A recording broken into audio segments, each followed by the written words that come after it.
ungisiza ukuthi le equipment othi umkhwanazi ukhuluma into engayazi ikhona yini yathengwa.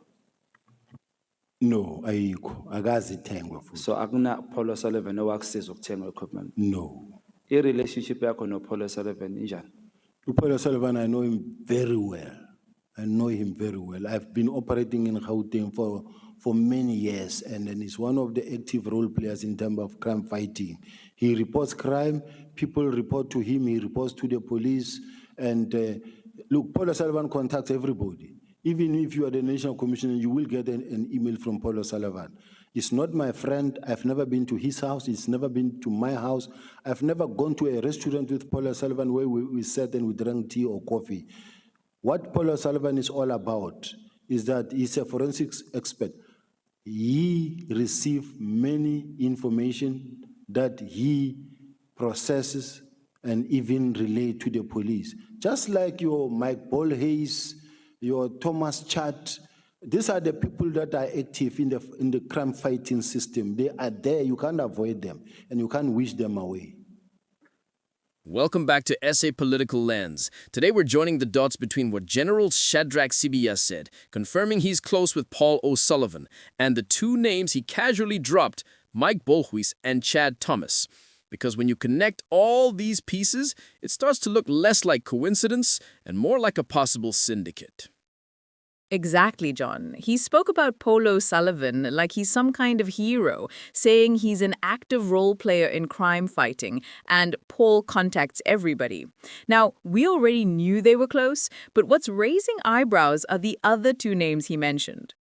Right, let's start with Chad Thomas. He's the head of IRS Forensic Investigations. He's been accused in multiple reports of extortion and defeating the ends of justice. Clients have said they were threatened or pressured during investigations, and that raises big questions about how these so-called crime fighters operate.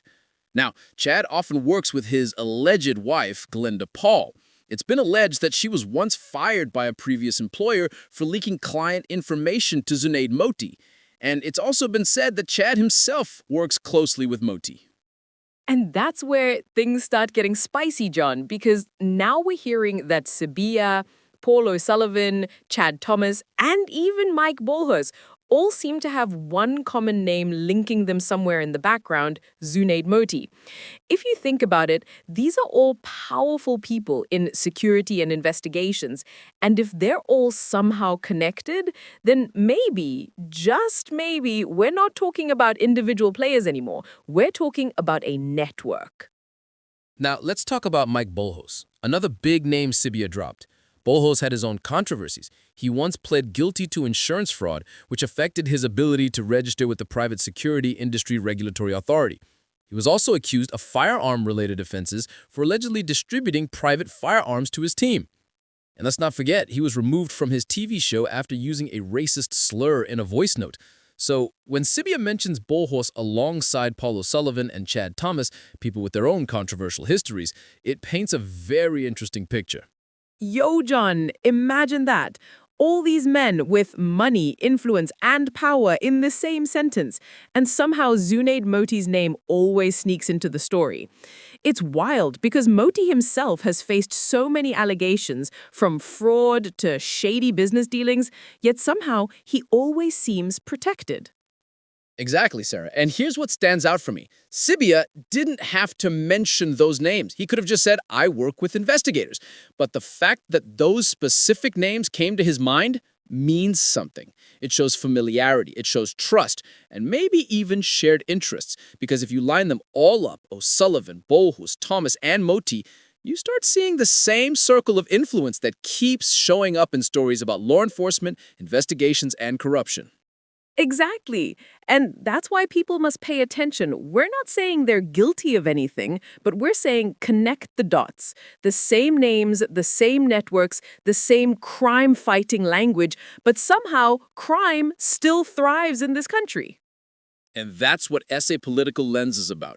We go beyond the headlines and shine light where others stay quiet.